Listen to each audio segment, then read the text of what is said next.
pillars of success என்று நான் சொல்கிறேன். சுருக்கமாக போகிறேன், டைம் இல்லாத. 4 pillars of success, 4 தூண்கள். லைஃப் ஒன்று சொல்கிறது ஒரு பில்டிங் நான் எடுத்தால் சக்ஸஸ் ஆகுதுன்னு சொன்னால் 4 தூண்கள். அந்த 4 தூண்கள் சரியாக வரும்னு சொன்னால் லைஃப் சக்ஸஸ் ஆகிருக்குன்னு நான் படித்ததில்லை. Western and eastern Islamic view எல்லாத்தையும் பார்த்ததில் நான் விலைக்கு போனேன். அதை நான் உங்களை ஷேர் பண்ணுறேன். Number 1 self. ஒரு மனிதன் முதலாவது ஒரு மனிதன் செல்ஃப் தன்னை விலைக்கு கொள்ளணும். நான் யார், என பலம் என்ன, என பலவீனம், என் லைஃப்ல கோல் என்ன, வாட்ஸ் மை கோலிங். இதை ஒரு மனுஷன் விளங்கி கொண்டால் இன்டெலிஜென்ட் இது ஒரு மனுஷன் கண்டு கொண்டால் அது ஒரு பெரிய ஒரு சக்ஸஸ். ஃபர்ஸ்ட் சில மனிதர்கள் வாழ்க்கையில் 2 முறை பிறக்கிறான், மறுபிறவி. இதில் பலர் அப்படி இருப்பீங்க, நான் நினைக்கிறேன். 2ஆம் முறை பிறந்திப்பீங்க, ரீபார்ன், மறுபிறப்பு கொள்கையை நான் சொல்ல வரல. ஒரு மனுஷன் ஃபர்ஸ்ட்ல பிறக்கிறது இயல்பான பிறப்பு. 2வது ஒரு மனுஷன் எப்போ தன்னை கண்டு கொள்றானோ த செகண்ட் பார்ன், இதுதான் உண்மையான பார்ன். என்ன இது ஃபர்ஸ்ட். Number 2 relationship. ஒரு மனுஷன் 2வது விஷயம், 2வது வெற்றி என்னென்றால் ஒரு மனுஷன் தன்னை கூட உள்ள உறவுகள். எங்களோட சூழல் நிறைய உறவுகள் இருக்கும்.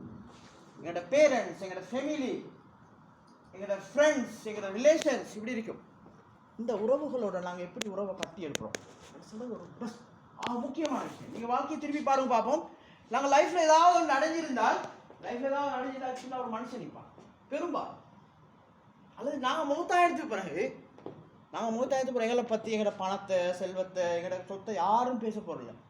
எப்படி ஒரு உறவை கட்டி எழுப்பணும், யார் கஷ்டத்தில் நஷ்டத்தில் பங்கு பண்ணணும், யாருக்கு ஹெல்ப் பண்ணணும், இதைத்தான் சொசைட்டி பேச போகுது. எனவே எல்லா வகையிலையும் பௌதீக ரீதியாக வந்தால் நெட்வொர்க் இஸ் நெட்வொர்க்னு சொல்லுவாங்க.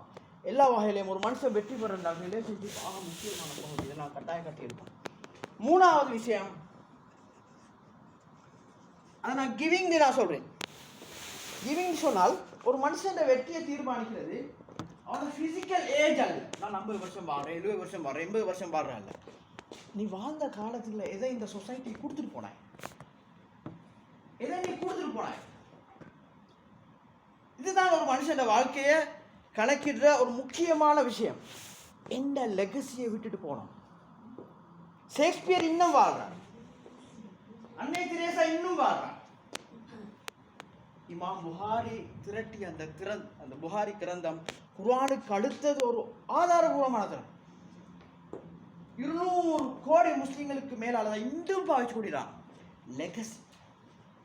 ஸோ நாங்கள் என்ன விட்டுட்டு போகிறோம் என்பது ஒரு மனுஷன் வாழ்க்கையில் ஆக முக்கியமான. 3வது ஸ்பிரிச்சுவல்.